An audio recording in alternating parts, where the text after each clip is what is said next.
Hello అండి, నమస్తే. మీ అందరికీ తొలి ఏకాదశి శుభాకాంక్షలు. ఓకే అండి. ఇలా మార్నింగ్ మా హస్బెండ్కి పిల్లలకి టీ అంటూ ఇచ్చేసానండి.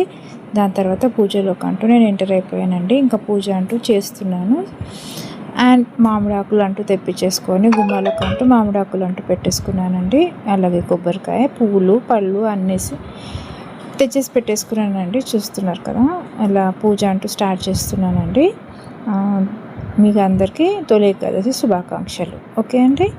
అండ్ మనం ఈరోజు వెంకటేశ్వర స్వామి టెంపుల్కి అంటూ వెళ్ళేసి స్వామికి తులసిమాల అంటూ సమర్పించి దీపాలు అంటూ వెలిగించుకుంటే చాలా మంచి జరుగుతుందండి. ప్రతి ఏకాదశికి నేను అలాగే చేస్తాను.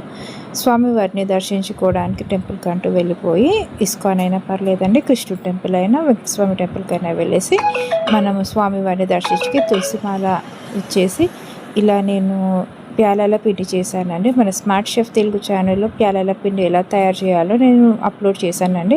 మీరు వాచ్ చేయండి ఫ్రెండ్స్. చూస్తున్నారు కదా, ఇవన్నీ ఇంగ్రీడియంట్స్ అంటూ వేసేసుకొని నేను చాలా మంచిగా టేస్టీగా ప్యాలాల పిండి అంటూ చేశాను. ఇప్పుడు పూజలో స్వామివారికి ఇది నైవేద్యంగా పెడతాను. ఓకే అండి, మీరు తప్పక ట్రై చేయండి ఫ్రెండ్స్. చూస్తున్నారు కదా, ఇలాంటి మంచి రెసిపీస్ అంటూ మన ఛానల్లో, ఈ స్మార్ట్ షెఫ్ తెలుగు ఛానల్లో ఉన్నాయండి. ఈ ప్యాలాల పిండి మాత్రం మీరు ట్రై చేయండి, టేస్ట్ చేయండి, స్వామివారికి నైవేద్యంగా పెట్టండి. ఓకే ఫ్రెండ్స్, మరోసారి మీ అందరికీ తొలి ఏకాదశి శుభాకాంక్షలు.